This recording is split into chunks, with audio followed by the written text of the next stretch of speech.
Right. ఇక నిన్న ముఖ్యమంత్రి మన రేవంత్ రెడ్డి గారు మాట్లాడుతూ అధికారులకు ముందస్తు జాగ్రత్తలు తీసుకోవాలి. భారీ వర్షాల నేపథ్యంలో అప్రమత్తంగా ఉండండి. ప్రజలకు ఇబ్బంది కలగకుండా చూడాలి. ఐఏఎస్ అధికారులు క్షేత్రస్థాయిలో పర్యటించాలి. కలెక్టర్ల కార్యాచరణ రిపోర్ట్ రోజు పంపాలి. హైదరాబాద్లో ట్రాఫిక్ ఇబ్బంది లేకుండా చూడండి. అంటువ్యాధులు ప్రబలకుండా గిరిజన ప్రాంతాల్లో ప్రత్యేక దృష్టి. జూలై 25 నుంచి రేషన్ కార్డులు పంపిణీ చేయాలి. యూరియా కొరత లేకున్నా కొందరు అసత్య ప్రచారాలు. ఆదివాసీ ప్రాంతాల్లో పరిస్థితులను ఎప్పటికప్పుడు సమీక్షించాలి. వాటర్ మేనేజ్మెంట్పై దృష్టి పెట్టాలి. కలెక్టర్లతో సీఎం వీడియో కాన్ఫరెన్స్ కీలక ఆదేశాలు జారీ చేశారు. ఇక్కడ విషయం ఏంటంటే అండి, నిన్న దీంతో పాటుగా ఈ రేషన్ కార్డుల ప్రక్రియ గురించి కూడా చెప్పారు. జూలై 25 నుంచి రేషన్ కార్డులు పంపిణీ చేయాలి అని.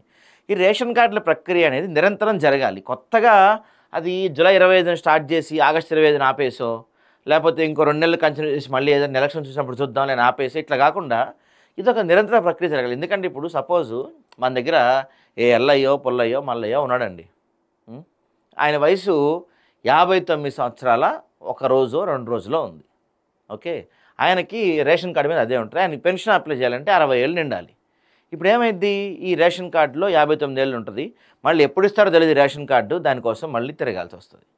ఇట్లా చాలా సమస్యలు ఉన్నాయి గ్రామాల్లో. కాబట్టి ఈ రేషన్ కార్డుల ప్రక్రియ అనేది గవర్నమెంట్ వచ్చినప్పుడు, ఎలక్షన్స్ వచ్చినప్పుడు, గవర్నమెంట్లు మారినప్పుడు ఇలాంటి సందర్భాల్లో కాకుండా అదొక నిరంతర ప్రక్రియగా చేపడితే కనుక ఖచ్చితంగా ప్రభుత్వానికి ప్రజలకి మేలు కలుగుతుంది. దాంతోపాటుగా ఈయన కొన్ని సమీక్షలు చేస్తున్నారు.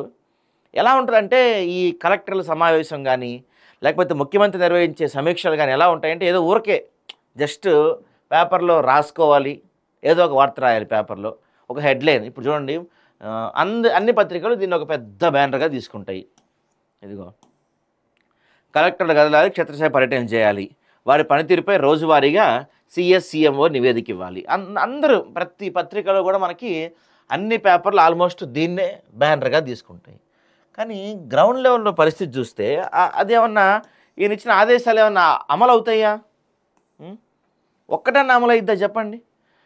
గతంలో ఇసుక పాలసీపై అసలు ఇక ఉద్యమం చేస్తా, నిద్రపోని నేను ఇసుక కోసం, వాళ్ళని ఇసుక వాళ్ళని నిద్రపోని నేను అన్నారు. ఎటు పోయింది అది? అటే పోయింది అది. కలెక్టర్లు అజాగ్రత్తగా అంటే ఉపేక్షించమన్నారు. ఈ రోజుకి పెద్ద ఎత్తున దందాలు జరుగుతాయని అన్ని చోట్ల.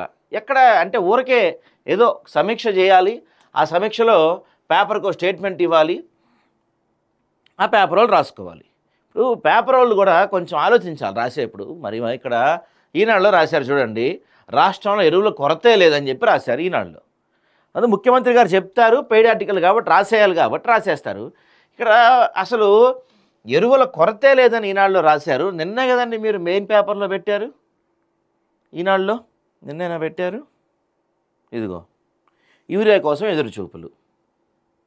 నిన్న మీరే కదా రాసింది, మీ పేపర్లోనే ఫస్ట్ పేజ్లో కింద పెట్టి రాశారు, యూరియా కోసం ఎదురు చూపులు. దాదాపుగా 449 రైతులు రాగా ఒక్కొక్కరికి 2 చొప్పున 880 బస్తాలు యూరియా పంపిణీ చేశారంట.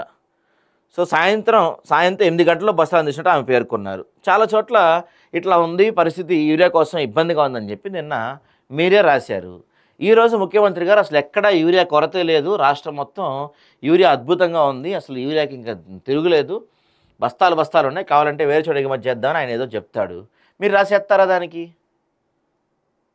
ఆలోచించాలి కదా మనం రాస్తున్నప్పుడు. ముఖ్యమంత్రి గారు అంటే ఏదో చెప్తారు, పెయిడ్ ఆర్టికల్ ఇది, యాడ్ అయ్యేది, మీకేమన్నా యాడ్ అప్లికేషనా? అట్లా ఉంటే మనం ఏం చేయలేములే. కానీ 3 రోజులుగా భారీ వర్షాలు కురుస్తున్నాయి. ఒక్కరోజు ఒక్కో చోట అంచనాలకు మించి పడుతుంది. 2 నెలల పాటు అన్ని విభాగాల అధికారులు జిల్లాలో అందుబాటులో ఉండాలి. వాతావరణ శాఖ అందించే వర్ష సూచనలు వెంటనే అన్ని గ్రామాలకు చేరవేసి రైతులను, ప్రజలను అప్రమత్తం చేసే బాధ్యత కలెక్టర్లు తీసుకోవాలి. ఇప్పుడు ఈ బాధ్యత మీరు ఇవాళగా తీసుకోవాల్సింది. 1 నెల ముందో 2 నెలల ముందో మొదలు పెట్టాలి. ఎందుకంటే వర్షాకాలం వర్షాలు పడతాయని తెలుసు, భారీగా వస్తాయని తెలుసు, అంటువ్యాధులు వస్తాయని తెలుసు, ఈ రోడ్లపై నీళ్ళు నిలిచిపోతాయి, డ్రైనేజ్ వ్యవస్థలు అస్తవ్యస్తంగా ఉంటాయి, ఎక్కడికక్కడ మొత్తం వాటర్ ల్యాగ్ అయిపోయి వరదల్లా వస్తాయని మీకు తెలుసు. అప్పుడు మీరు ఎప్పుడు చర్యలు తీసుకోవాలి? వర్షాలు మొదలయ్యాక చర్యలు తీసుకోవాలా? వేసవికాలంలో చర్యలు తీసుకుంటారా? ఇప్పుడు మొదలు పెడితే మీదంతా ఇప్పుడు వర్షాకాలం అయ్యేపోద్ది. ఇంకేమంటారు? ప్రతి ఎరువుల దుకాణం వద్ద 2 పోలీసులు, 1 రెవెన్యూ ఉద్యోగిని నియమించి పంపిణీ సజావుగా జరిగేలా చూడాలి. యూరియాను పంటల కోసమే కాకుండా 20-30% ఇతర అవసరాలకు మళ్లిస్తున్నారని కేంద్ర మంత్రి నడ్డా చెప్పారు. ఎవరైనా వ్యవసాయేతర వ్యాపార అవసరాలకు యూరియాను దారి మళ్లిస్తే క్రిమినల్ కేసు పెట్టాలి. ఇది మీకు ఇవాళ తెలిసిందా? వ్యవసాయేతర వాటి కోసం కాదు, వేరే వాటికి దారి మళ్లిస్తాను, అది కూడా కేంద్ర మంత్రి నడ్డా చెప్పే వరకు ముఖ్యమంత్రి తెలవదు ఆ విషయం. ఇదేడా అన్యాయం అండి, ఇదేడా ఆశ్చర్యం అండి బాబు. తుంగతుర్తిలో లాంఛనంగా కొత్త రేషన్ కార్డుల పంపిణీ ప్రారంభించాం. ఈ నెల 25 నుంచి వచ్చే నెల 10 వరకు అన్ని మండల కేంద్రాల్లో కార్డులు పంపిణీ చేయాలి. ఎమ్మెల్యేలు, జిల్లా ఇన్ఛార్జి మంత్రులు కార్డు పంపిణీ కార్యక్రమాలకు హాజరు కావాలి. ఈ కార్డు పంపిణీ అనేది మంచి విషయం, నేను చెప్తుంది చాలా మంచి విషయం కార్డుల పంపిణీ అనేది. కానీ ఇదేంటంటే ఒక నిరంతర ప్రక్రియగా కొనసాగాలి. ఈ జూలై 25 మొదలుపెట్టి ఆగస్టు 25 ఆపేయటమో, ఇంకా 4 రోజులు ఇచ్చి ఆపేయటమో కాకుండా ఒక నిరంతర ప్రక్రియగా చేపట్టాలి మీరు. అప్పుడే ఉపయోగం ఉంటుంది, ప్రజలకు దాని ఫలాలు అందుతాయి. ఒకసారి మొదలుపెట్టి ఆపేస్తే ఉపయోగం ఉంటుందండి.